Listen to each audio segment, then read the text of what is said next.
Welcome to the Daily Chronological Bible. My name's Hunter, and we are reading through the Bible in chronological order as a single story. And that story is all about Jesus. It is a revelation of Him, and He has revealed to us the heart of the Father.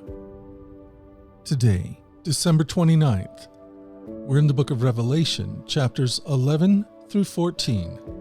We're reading from the New Living Translation. Revelation 11. Then I was given a measuring stick, and I was told, "Go and measure the temple of God and the altar and count the number of worshippers. But do not measure the outer courtyard, for it has been turned over to the nations. They will trample the holy city for 42 months. And I will give power to my 2 witnesses, and they will be clothed in burlap and will prophesy during those 1,260 days. These 2 prophets are the 2 olive trees and the 2 lampstands that stand before the Lord of all the earth. If anyone tries to harm them, fire flashes from their mouths and consumes their enemies. This is how anyone who tries to harm them must die. They have power to shut the sky so that no rain will fall for as long as they prophesy. And they have the power to turn the rivers and oceans into blood and to strike the earth with every kind of plague as often as they wish. When they complete their testimony, the beast that comes out of the bottomless pit will declare war against them, and he will conquer them and kill them. And their bodies will lie in the main street of Jerusalem, the city that is figuratively called Sodom and Egypt, the city where the Lord was crucified. And for 3.5 days, all the peoples, tribes, languages, and nations will stare at their bodies. No one will be allowed to bury them. All the people who belong to this world will gloat over them and give presents to each other to celebrate the death of the 2 prophets who had tormented them. But after 3.5 days, God breathed life into them, and they stood up. Terror struck all who were staring at them. Then a loud voice from heaven called to the 2 prophets, "Come up here!" And they rose up to heaven in a cloud as their enemies watched. At the same time, there was a terrible earthquake that destroyed 1/10 of the city. 7,000 people died in that earthquake, and everyone else was terrified and gave glory to the God of heaven. The 2nd terror is past, but look, the 3rd terror is coming quickly. Then the 7th angel blew his trumpet, and there were loud voices shouting in heaven, "The world has now become the kingdom of our Lord and of his Christ, and he will reign forever and ever." The 24 elders sitting on their thrones before God fell with their faces to the ground and worshipped him. And they said, "We give thanks to you, Lord, the Almighty, the one who is and who always was. For now you have assumed your great power and have begun to reign. The nations were filled with wrath, but now the time of your wrath has come. It is time to judge the dead and reward your servants, the prophets, as well as your holy people and all who fear your name, from the least to the greatest. It is a time to destroy all who have caused destruction on the earth." Then in heaven, the temple of God was opened, and the ark of his covenant could be seen inside the temple. Lightning flashed, thunder crashed, and roared, and there was an earthquake and a terrible hailstorm. Revelation 12. Then I witnessed in heaven an event of great significance.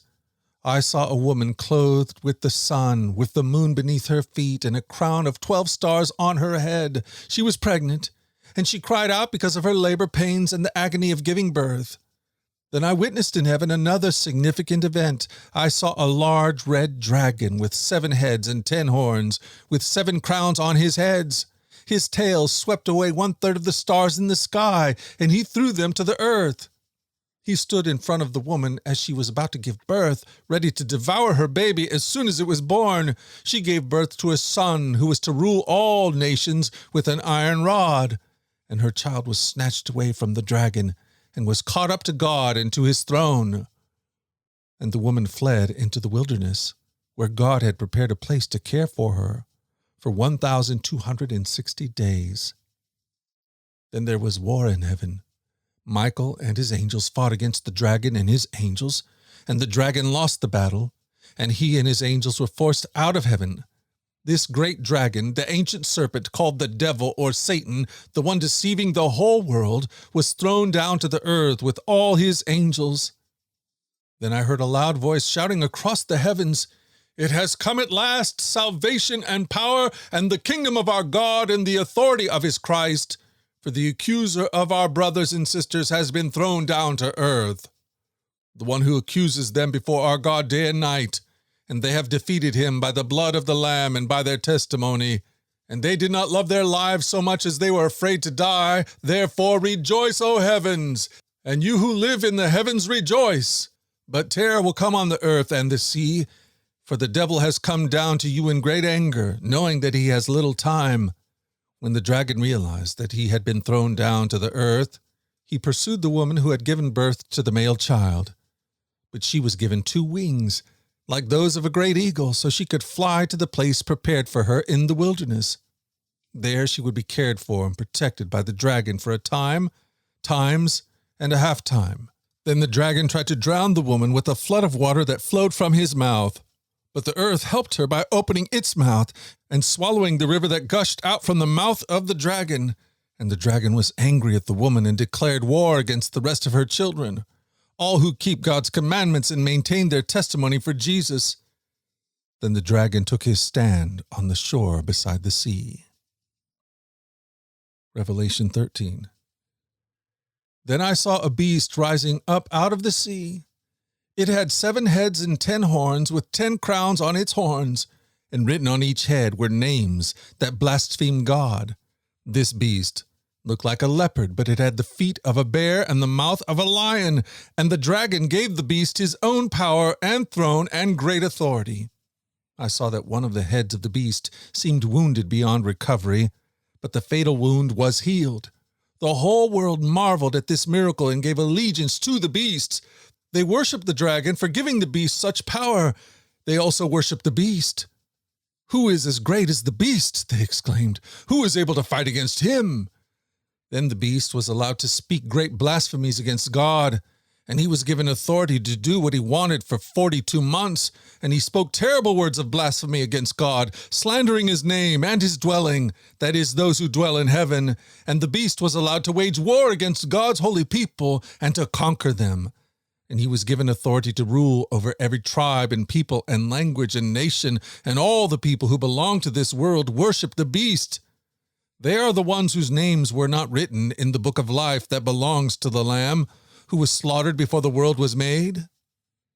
Anyone with ears to hear should listen and understand. Anyone who is destined for prison will be taken to prison. Anyone who is destined to die by the sword will die by the sword.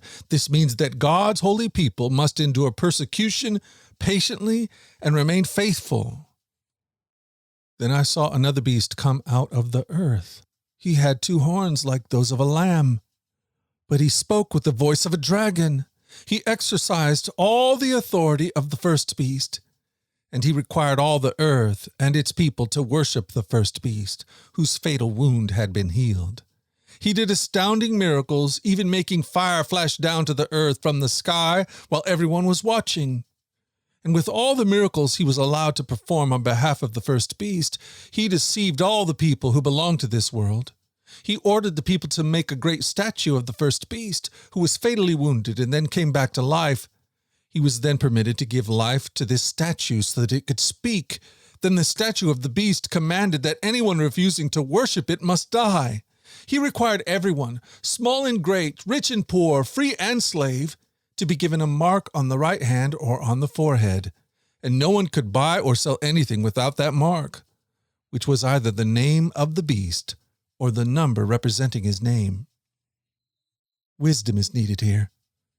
Let the one with understanding solve the meaning of the number of the beast, for it is the number of a man. His number is 666. Revelation 14. Then I saw the Lamb standing on Mount Zion, and with him were 144,000 who had his name and his Father's name written on their foreheads. And I heard a sound from heaven like the roar of mighty ocean waves or the rolling of loud thunder. It was like the sound of many harpists playing together. This great choir sang a wonderful new song in front of the throne of God and before the 4 living beings and the 24 elders. No one could learn this song except the 144,000 who had been redeemed from the earth. They have kept themselves as pure as virgins, following the Lamb wherever he goes. They have been purchased from among the people on the earth as a special offering to God and to the Lamb. They have told no lies. They are without blame. And I saw another angel flying through the sky, carrying the eternal good news to proclaim to the people who belong to this world, to every nation, tribe, language, and people. Fear God, he shouted. Give glory to him, for the time has come when he will sit as judge. Worship him who made the heavens, the earth, the sea, and all the springs of water. Then another angel followed him through the sky, shouting, Babylon is fallen, the great city is fallen, because she made all the nations of the world drink the wine of her passionate immorality. Then a third angel followed them, shouting, Anyone who worships the beast and his statue, or who accepts his mark on the forehead or on the hand, must drink the wine of God's anger. It has been poured full strength into God's cup of wrath, and they will be tormented with fire and burning sulfur in the presence of the holy angels and the Lamb. The smoke of their torment will rise forever and ever, and they will have no relief day or night, for they have worshipped the beast and his statue, and have accepted the mark of his name. This means that God's holy people must endure persecution patiently, obeying his commands and maintaining their faith in Jesus. And I heard a voice from heaven saying, Write this down. Blessed are those who die in the Lord from now on. Yes, says the Spirit. They are blessed indeed, for they will rest from their hard work, for their good deeds follow them. Then I saw a white cloud, and seated on the cloud was someone like the Son of Man. He had a gold crown on his head and a sharp sickle in his hand. Then another angel came from the temple and shouted to the one sitting on the cloud, Swing the sickle, for the time of harvest is come. The crop on earth is ripe. So the one sitting on the cloud swung his sickle over the earth, and the whole earth was harvested.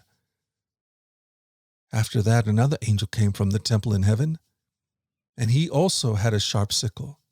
Then another angel, who had power to destroy with fire, came from the altar. He shouted to the angel with the sharp sickle, Swing your sickle now to gather the clusters of grapes from the vines of the earth, for they are ripe for judgment. So the angel swung his sickle over the earth and loaded the grapes into the great winepress of God's wrath. The grapes were trampled in the winepress outside the city, and blood flowed from the winepress in a stream about 180 miles long, and as high as a horse's bridle.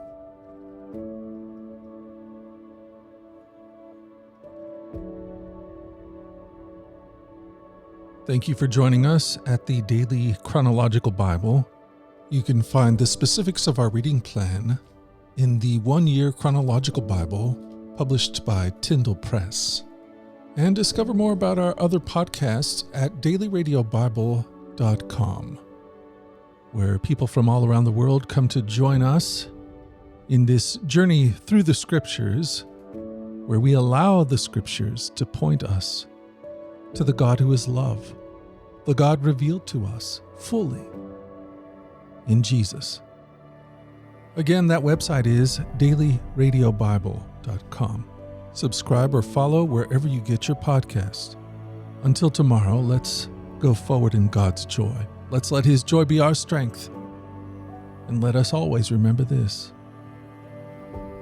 that you are loved. No doubt about it. Alrighty, I'll talk to you again tomorrow. Bye-bye.